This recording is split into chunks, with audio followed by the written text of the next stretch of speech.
Good evening, Wiser Nation. How are you tonight? How are you? How is everyone? Hi, Lacey. How are you doing? Tonight's session hopes to be a quick one. Hi, Augustine. Good to see you. We have a few questions and we hope to just jump right in, answer the questions, and be on our way. Hi, Alabi, Israel. Good to see you. So I'm going to try and copy some of the questions from here to the chat, or the Joyce Daniels organization, if you would help me copy and paste some of the questions. So the first question that we got, I think that was on the 6th. I'm trying to take them as they came on. What can be done when I'm trying to place value on myself, but the people around me don't seem to place the same value on me? Hmm.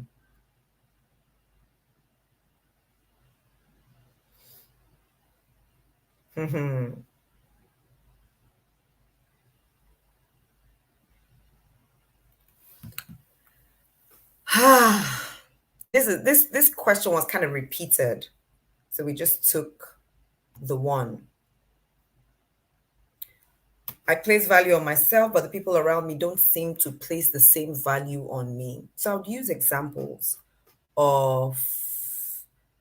I'll use examples of people who had this experience that we can relate to, and let's see what they did. This is what I do when I find myself in a situation where I might call a situation I might call a tight corner. I look for other people who were in tight corners like mine and see what they did, so that I can borrow belief from them, borrow sense from them, borrow strategy from them, borrow know-how, technical know-how from them.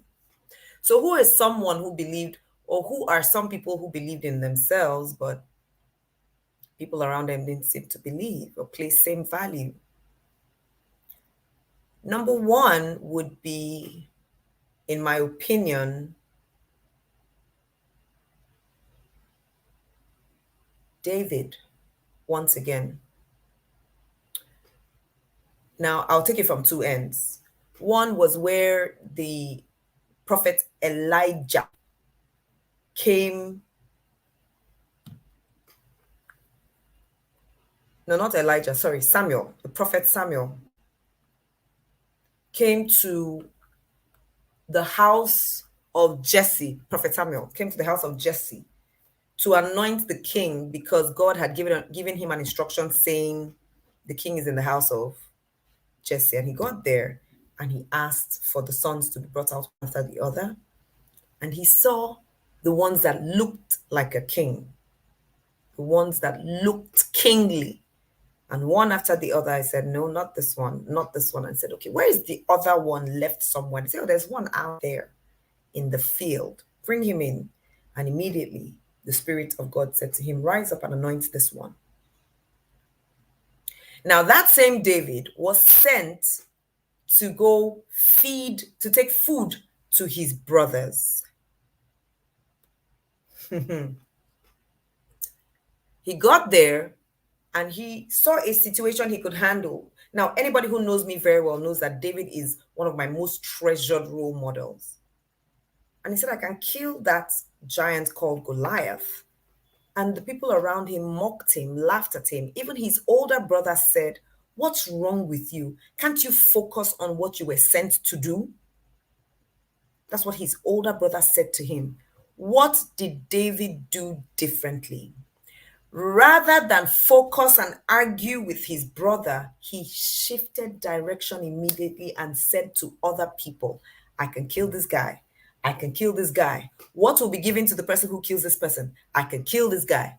He moved away from the detractors. He moved away from those who didn't believe in him. He changed focus and, as it were, changed geographical location. There comes a time in your life where you need to shift focus, shift place, shift position from amongst them who do not believe in you, especially if it means a lot to you that people around you believe in you.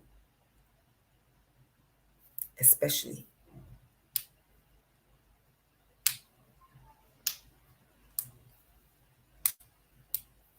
So I'll use the 5 W's and 1 H to ask questions for a bit more clarity. Now, I'm not really expecting responses. I'm hoping and praying that the person who asked this question is here somewhere. We didn't save the name, so that you can really look through it later. Why is it important to you that the people around you believe in you? I personally don't know why it's important to you, but you know why. Why is it important to you? I use another example. This one is like an anchor for me. It comes from somewhere further down in the Bible, the story of Paul on the island of Malta. There was a boat capsized, there was a boat mishap, and that was in Acts chapter 28. There was a boat mishap, and they were all prisoners on that boat. Somehow they were able to swim ashore, and then they were setting up wood for fire so that they could get some heat because it was winter in Malta. And the people on the island of Malta saw these people coming out of the sea and recognized them as prisoners. Perhaps they were wearing prisoners' uniforms, or they were dressed in a way that they could be identified as prisoners. And so they said, these ones didn't die at sea. While they were setting up the sticks, the wood for the fire, a viper came out and bit Paul. So the people around who saw it said, you see this one, he must be a murderer. He didn't die at sea. He made it here, but this viper still had to sting him or bite him because he deserves death. Now they were watching and waiting for him to turn blue and die. But Paul rather waxed stronger until evening time. And at evening, the same people said, he must be a god. For him to still be alive, the Spirit of God must live in him. Now, Paul neither said anything nor did anything consciously to change their impression. He just lived.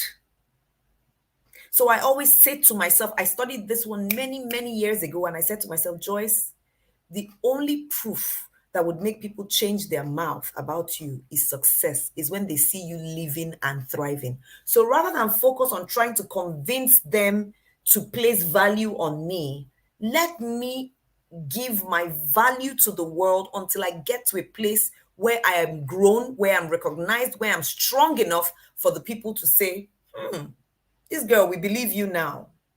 So the value is not in arguing with anybody. It's in exhibiting your value to the world until you chart a course for growth. There are so many messages, so many stories of people we've heard. Oh, somebody who said they wanted to start a music career, and other people around them was like, music career, how can? That's not what normal human beings do. Please go and look for work. And anyway, they began to sneak to perform their music until they became big, and then their families began to come around them to believe in them. There's the people, stories of people who wanted to go into sports, and the family said, go and study book. What's this nonsense sports story? And they found a way, they escaped, they went to hide, they followed their sports until family came around and said, wow, we now believe in you. There's even a story of a gentleman who represented Nigeria at the Olympics. His father was not happy that he was spending study time running with people who don't have sense, as it were, people who don't have future, until he got to the Olympics.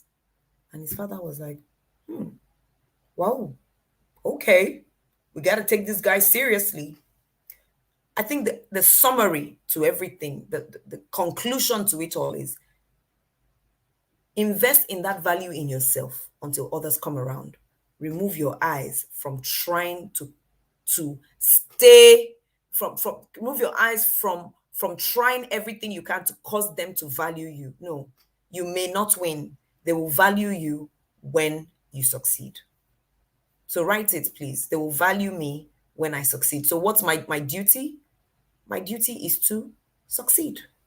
As simple as that. Somebody asked the question about my routine before WISER. I think they mean in the mornings before we start WISER and prior to December 1st when WISER was.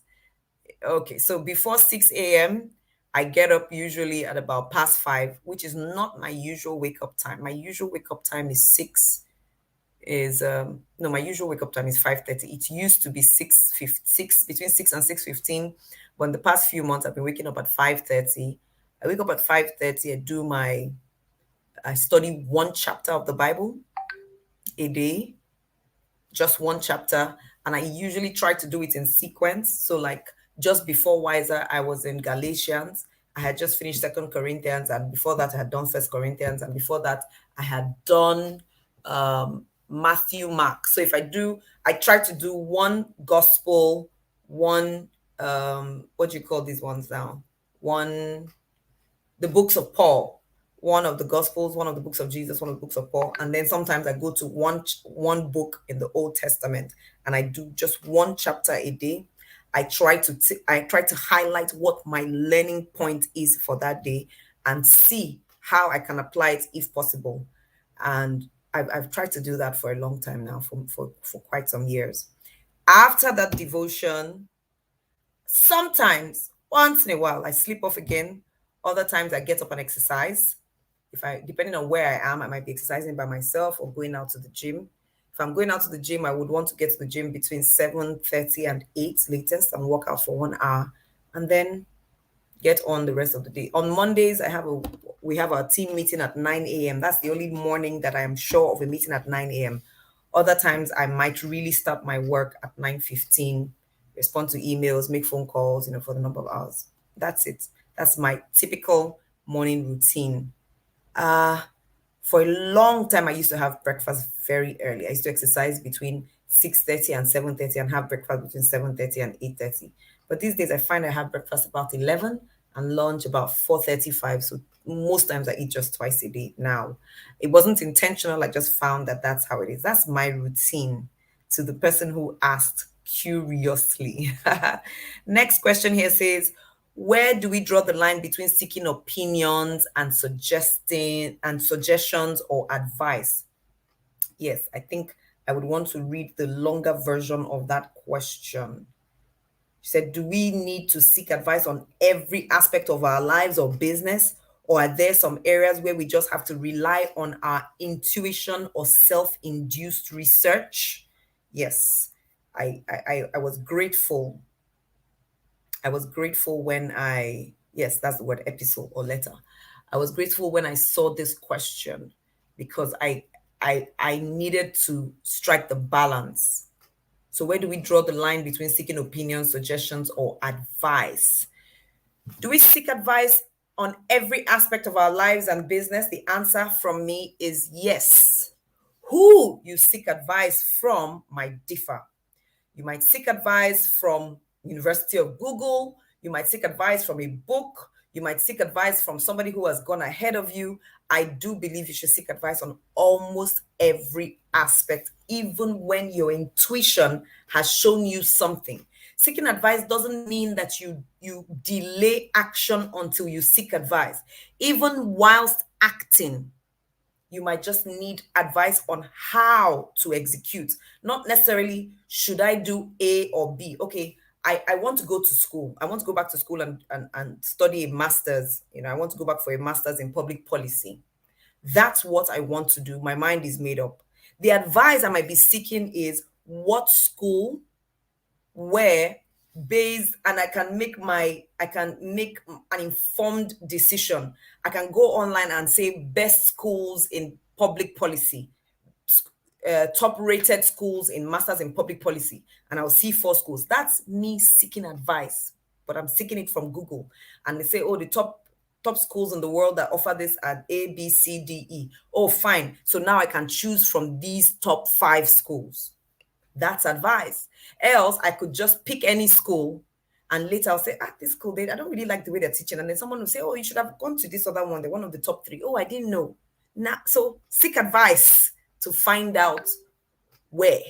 So depending on what it is you want to do, using your 5 Ws and 1 H, you might want to ask questions that would give you deeper insight toward taking better decisions. So opinions, suggestions, and advice are all very important for almost any decision, depending on the context. Don't, for the lack of getting opinion or advice, stop or halt your action. Don't say, I'm not taking action because I haven't gotten advice. I'll cringe at that. I need to take action tomorrow. Therefore, I need to get advice now. So who do I seek advice from now? Who can help me make a good decision now so that I can take my decision? I can take my action tomorrow. Don't let tomorrow come and say, well, I can't do anything because I've not been able to get advice. I think that point has been made. So ask the right questions to the right person. Some of the questions were skipped because they were like a repetition of themselves on a level. Can you also recommend any type of personality tests? I think that's the full version of that question was how to interpret personality tests. And I think we responded to that. I think so, but if not, let's respond here. How can I interpret personality tests because they tend to be quite complex? So with the DISC personality test, the premium version, the version you pay for, comes with a complete interpretation of the tests and recommendation. It comes with interpretation and recommendation. So there's a free version that is everywhere on the internet. Then you will see the premium that you pay 40 something or 50 something or 100 and something dollars for. I think there are even two different categories. When you pay, you will see pages and pages of interpretation and recommendation based on the findings that were made. And there is, what's this other one called? Every other personality test I know of that has interpretation and recommendations comes at a fee. So you need to pay for the premium version when you find them online, and they would serve. Another question here.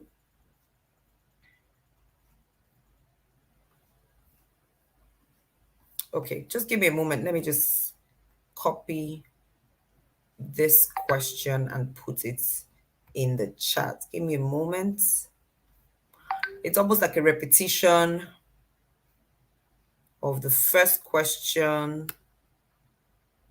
but we'll take it nonetheless.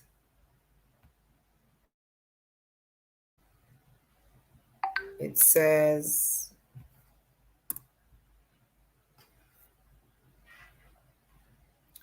how do you balance your structure of discipline when you are in the midst of those who do not understand your standards? My question. So you see why I say it's like a repetition of when people don't value you, but it's different. Please remember what you live for. So let's go back to purpose. Now, this is where discovering purpose, understanding calling is important. And purpose, in my opinion, is not a difficult thing to discover. Purpose is the ability to fulfill on your gifts, your talents, your desires, your ideas. The ability to fulfill your gifts, your talents, your desires, your ideas. The ability to fulfill your gifts, your talents, your desires, your ideas. That's what I consider purpose, because I don't, for the life of me, think that your purpose will be much different from those strong desires you have, those strong ideas you have that are supported with the gifts and talents that you possess. So it's in there. So when you focus on your purpose, so my purpose, for example, as a master of ceremonies, is to be the best that becomes a role model worthy of emulation by others, so that I would have the opportunity to teach and train them and improve standards that would in turn bring credibility to our industry in our nation. That's my purpose. So when I am focused on this purpose and I commit to my standards, I commit to my disciplines. Remember that scripture that says when your eye is single, your body will be full of light? I will focus so much on it that my body becomes full of light. Then those who don't understand my standards will come around. Don't lose focus by trying to convince those who don't understand your standards. Focus on your standards till you get where you are going. Then they will come around. You hear where Jesus says things like, a prophet is not recognized in his own household. He was preaching once and somebody said, oh, your mother and your brothers are here. And he said, who are my mother? Who is my mother? Who are my brothers? It is those who listen to what I teach and carry. Those are my brothers. Those are my mother. Could it be because his brothers and his family members were not around him because they were like, what is this Jesus doing, Seth? What's he feeling like? They looked down on his disciplines and his practices because they couldn't understand where he was going, because his purpose was not theirs. So, to balance structure of discipline, I would say focus on your focus. Where you need to explain to people, explain with humility, with patience, with temperance, but resist the temptation to be held back until they understand. Don't say, oh, I won't make progress until they get me. No, keep making progress. They will get you on your journey. Be patient with people, but don't be dependent on their coming around to believe in, to accept, and to understand your standards. No, don't be hung up on it. To some extent, it could be linked to self-esteem.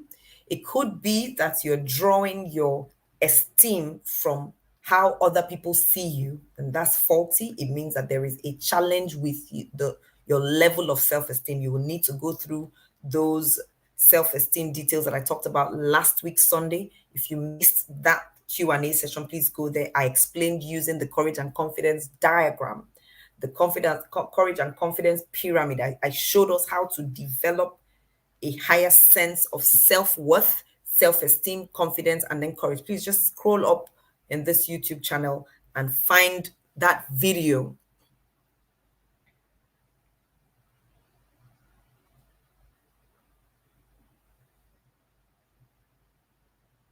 So that you are resolute and resolved in your own self-esteem, regard for self, so you don't need to be dependent on the esteem of external forces. Please, if this is making sense to you, I would like you to just indicate so I know that you're following me.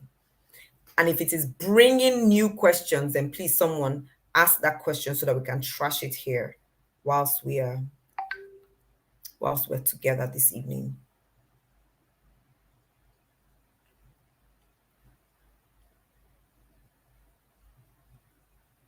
Okay, it's making sense. Thank you.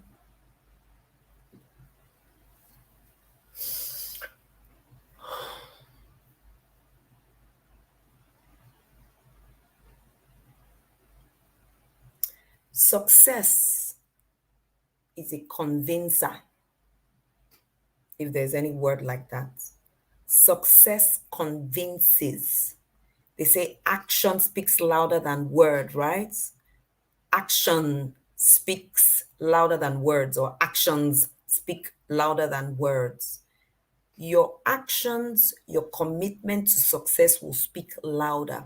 It is as simple as even when you want to start a healthier lifestyle, especially if you're in a family or community of people who have not been in the practice. Perhaps because you want to lose weight or you just want to have a better, healthier lease of life, which is more important than losing weight. I always say that weight loss, which is true, weight loss is a consequence of a lifestyle, the same way weight gain is a consequence of a lifestyle. So, how about we fix the lifestyle and then we get the consequences, which will include weight loss, clearer skin, better sleep, sharper memory, happier feelings, and more. So when you start the change of this lifestyle, you start taking walks every day, walking 30 minutes, walking 45 minutes, you start drinking green tea, drinking a lot of water, reducing your carb content or your quick sugar content, or you start sleeping more so that you can have time to refresh and rejuvenate, or you start reading one chapter or one page a day, which is indeed a wellness practice. Reading is a wellness practice, and you start those things, and people are like, when did this one start now? Wow, what's your own? What are you feeling like? And then 4 weeks down the line, they realize that you've lost some weight, your skin is looking clearer. 2 months down the line, they realize that you've changed some of your clothes, you've adjusted them, and you look actually trim. You seem to have more energy. And when you are speaking, there's a level of increased intelligence because you are reading more. You are also exhibiting knowledge of some technical matters that you didn't have any clue about before. Now you're using terms like fiscal planning and return on investment, and people are looking at you like, now, wow, where did this one learn all of these? And after a while, they begin to come to you for solutions like, come and show us how to do this. So you see, they've come round. Whose responsibility was it to stay focused on your focus? You. So don't be phased. Try not to be phased by those who don't understand your standards. Focus on your focus. We have time for maybe 2 or 3 more questions. Let me take this one that I have seen. Can I have multiple purposes? For example, I'm passionate about solving problems using technology and inspiring people to maximize their potentials. Do I have to forgo one or work on both? You don't have to forgo anything for anything. You can schedule. You can decide to, through your technology problem solving skill, inspire people to maximize their potential. I think to some extent that's what someone like Mark Zuckerberg is doing. He actually went to school to study psychology as a major so that he could see how to connect people better. And then he decided to use technology to support his psychology. So I think that's his primary, his major was psychology. The science, the technology part of it was to support his idea. And then now that he built this thing called Facebook that has turned into a metaverse, he's now speaking at places and encouraging people to maximize potential. It's difficult not to speak about maximizing potentials when you become successful at something. When you become successful at almost anything, even if you don't want to, other people will ask you to speak about maximizing potentials. They will want you to speak motivationally, inspirationally. It comes with the territory of success. Look at almost any successful person you know. At one point or the other, you'll see their face on one flyer or the other, speaking at one event or the other, inspirationally or motivationally, or speaking on technical matters within their sphere, but for the purpose of encouraging others to maximize their potential. Does that make sense to you? So no, you don't need to forego one to the other. One can be a career path, job description, 9 to 5, while the other can be what you do as your give back, what we might call your personal your personal social responsibility, your PSR, or it can just be something you do as a hobby, or something for life, your altruistic channel of giving back. So yes, you can have multiple purposes, and you can even change. You might see your purpose in a different light at a different time. At some point, you might be so passionate about solving problems using technology. And after a while, 6, 7 years down the line, you might be passionate about solving problems using politics as a tool because some part of you has been awakened. The thing about many of us is we get scared, or we get uneasy when we see that we are changing or we are evolving. We are made by God to evolve, to grow. It's the same way your mouth changes taste for food. You might have grown up loving egusi soup, and one day all of a sudden you just realize you're tired of egusi soup. You're tired. And now you want to eat okra. The same okra you told your mother growing up you didn't want, or you told your father, or you told your chef you didn't want. Now you're craving okra. You have evolved. Or you might have tasted the okra of somebody that was different from how you had ever tasted it. And you're like, you mean that we can eat okra this way? And then you now like okra. You are still the same person, but your context has changed. Your 5 W's has changed. The what has changed taste based on how it was made. Your passion might change or be transformed based on where you find yourself. You might be passionate about solving problems using technology, but you get into a place where you see that the biggest problem people have is mindset.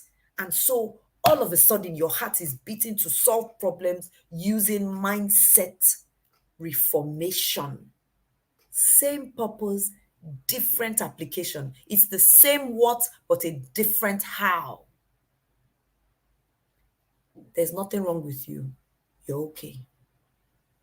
We are evolving beings. You see, when we say God doesn't change, it means he doesn't change from being God, but he changes his methods. The whole Bible is filled with, and I'm speaking from this because that is a book I think I know quite well. I've studied quite a bit. He changes his methods. At some point, he wanted blood. Everything, sacrifice you were giving had to have blood with it. At some point, he said, okay, let one person die for everybody. He changed. The idea was still that he wanted relationship. At some point, you had to go through the priest to speak to him. After a while, the temple curtain was divided, and now we have access. The idea is that he still wants people to be able to access him, but things have changed.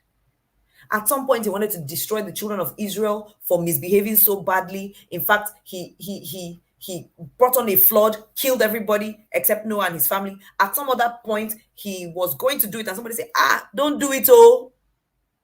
And he said, okay, I'll listen to you. He evolved once again. He, as it were, changed his methods. The same one who allowed somebody win a battle by using a stone was the same one later who allowed the same person win a battle by using spears and shields and swords. So we evolve.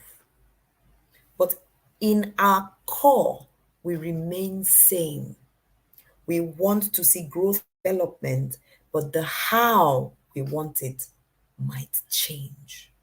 Your mind might be all sold out completely to advancement in sports. And then one day you just wake up and everything that you're dreaming about is advancement in rural development. Advancement remains same. Who is being advanced has changed. Where the advancement is taking place has changed. How the deployment of advancement will take off is changing. But the essence, the what has remained the same, or the why has remained the same. You see why I say 5 W's and 1 H is the ultimate formula to living if you can use it effectively. The question, not that just the question, some of the challenge you might have is what people will say. People will say, you that has been so committed to this for the last 10 years, how come you just change like that? What's wrong with you? But you know what I say about what people say. What does it matter what they say? Success is a determining factor. Success is a mouse closer. You just be successful and they will come true. Because when we stand before the one who gave us the mission and the vision and the purpose and the calling to defend or to give account, I believe we would be giving account on individual basis, not saying, well, the family around me that was there didn't really believe in me, and so I shut it down. No, it's a personal journey. It remains a personal journey. I have not seen any other question. So, am I safe to assume that we have dealt with the questions sent in this week? My idea is to get the most, is for people to get the most value from WISER 2021. That's why on Sundays we try to come back here to answer questions. And hopefully, by the grace of God, next Sunday we would have a session about how to use the planner. That will be the core focus for that. And of course, we'll take a few questions. Yes, how do we network up? Oh gosh, I was hoping that someone would send in this question. With successful people, public figures, top people in society, etc. I can only use my life as an example. I can use many other examples, but I choose, not I can only, I choose to use my life as an example. How do we network up? Networking up is an intentional action, as with almost any other action that would lead to success. So, where are these people? 5 W's again. Where? Who you want to know? Are they in a different geographical location? Perhaps you would need to find your way to that geographical location. Can they be found in certain clubs and groups and associations? By every means, join those groups if it is your investment money you need to get in there. Get there, because that's an investment in your destiny. So, if they're in, say, Rotary Club, Lions Club, Wimbees, Institute of Chartered Accountants, Chartered Bankers, Institute of Chartered Bankers, Chartered Institute of Arbitrators, blah, blah, blah, blah, blah. Go and become a member. If you don't have the money immediately, save up for it, get into that space and find a way to be noticed. So either you serve on a committee, you join one of the planning committees of something so that you are found in the mix. You have to be noticed. You are not a tree that cannot be moved. You are a human being, so reposition yourself and join those groups where you can be noticed. If they are polo players, golf players, go and join the golf club and find the time to show up. You might even need to change your place of worship. I am telling you, you might need to change your church and join their own home cell so that you can be where they are. Look, destiny favors the bold. Destiny doesn't favor the good nor the bad. It favors the bold, regardless of your underlying intention. If you are bold about it, you will get it. So I said this to somebody once a long time ago, and there was someone in my case, it was kind of unintentional. I had to start attending a certain church when I moved to Lagos, because that was where my older sister was attending, and I was living with her at that time in 2007. And I got to that church, and wow, it was a redeemed parish in VI. Oh my gosh, MD of this person was here. MD of that was here. This person I used to see in magazine was here. Wow, all these people are here. I like this church. And then I sing, and I sang in choir at that time. So I joined the choir. And guess what? The choir needed to be there for different programs where all these people would be. And after a while, they say, oh, this is my sister. I like you so much. Come and sing here or come and sing there. And then I was in one cell fellowship, where a cell unit where we met, and the leader of my cell unit was one of those big people. So guess what? We were frolicking. Now, I didn't really need anything from them per se at that time, but it was nice to be in their space and be known. And over time, recommendations came here and there. But now, when I joined Wimbees in 2008 and 18, I joined Wimbies because I knew that Wimbies only hired MCs that were Wimbies associates. So as much as I wanted to be in the circle, I also wanted to be on stage at Wimbies, and they won't pick me if I'm not a member. So I joined. I paid my 65,000 naira membership fee or something, paid the money, got there, got in there, and then got to all the programs. I would make sure that at every program I would introduce myself and ask a question, because I always say that's one of the ways to be noticed. When you go for programs like that, ask intelligent questions that Google cannot answer. Don't ask questions that you could have Googled. That way you would even bring your value down. Ask intelligent questions. But you see, when you are going to ask a question, that is the time to introduce yourself before you ask the question. Prepare a powerful introduction. Use your best foot. Put your best foot forward. So when you ask the question, people will even clap. Like, when somebody has asked one kind of question and people clap, I am all for it. And then they notice you, and after the event, they want to come and say, hey, that thing you said, you've gotten people's attention. So I attended one program here. I attended a few of them.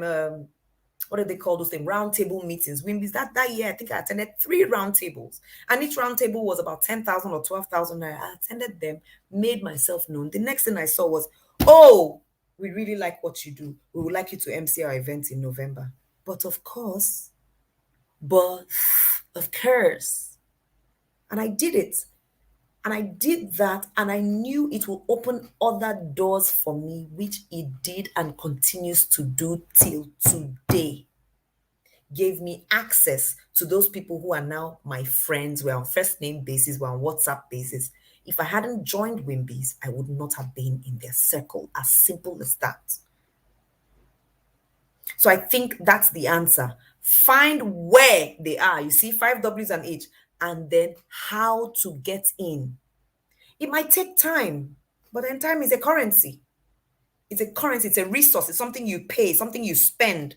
You might spend or invest time, but you will get there. So stay with it. This is the last question we will take today. It says, if this response about networking up has helped, please respond. Let me also say something about my relationship with Alibaba, for example. Number one, I am great at what I do. As a master of ceremonies, I am good. I am good. So you see, professionalism cannot be argued with. Competence is a currency you must trade with if you want to be attracted by the cream. And cream rises to the top.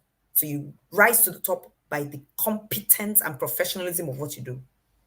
So I was so good at what I did. I would post some things on Instagram, and somehow Alibaba noticed.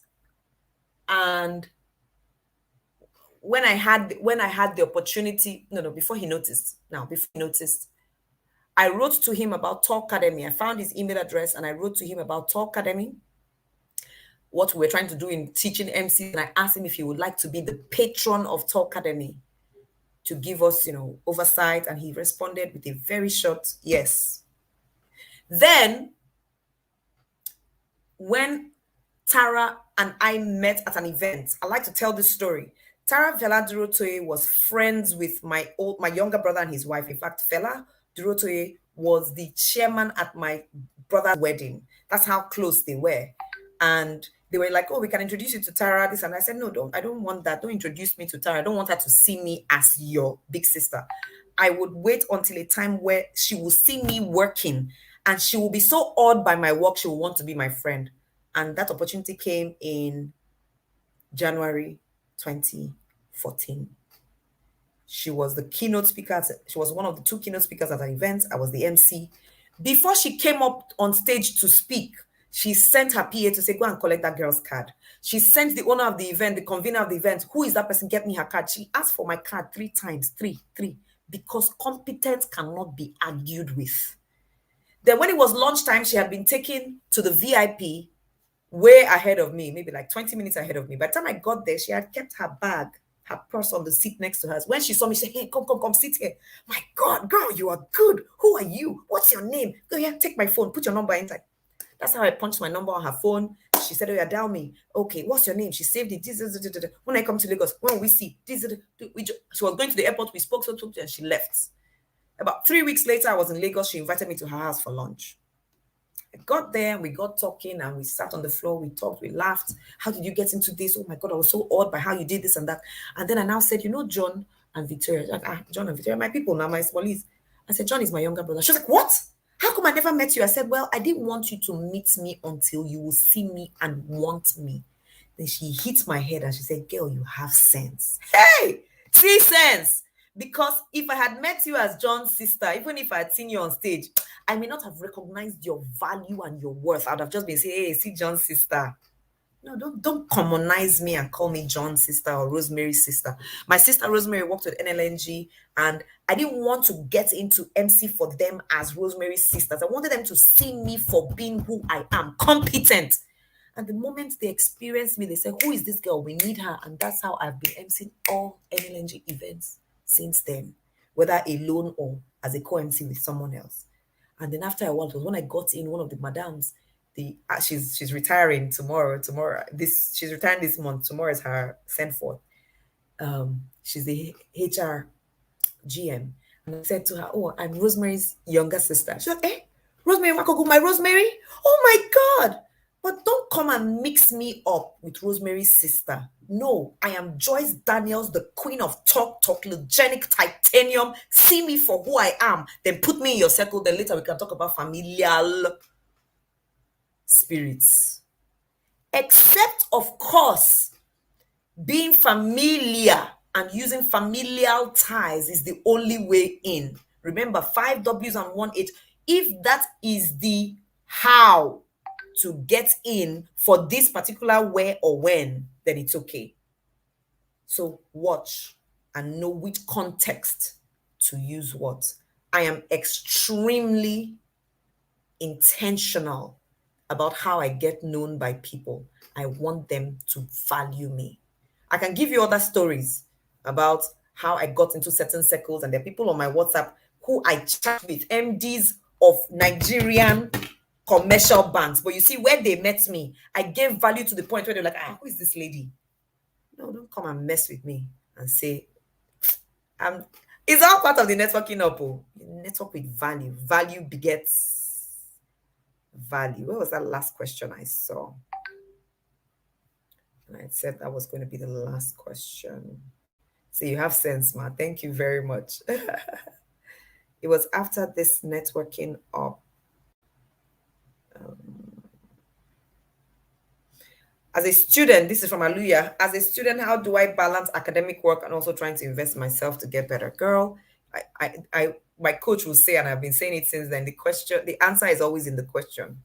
The answer is always in the question.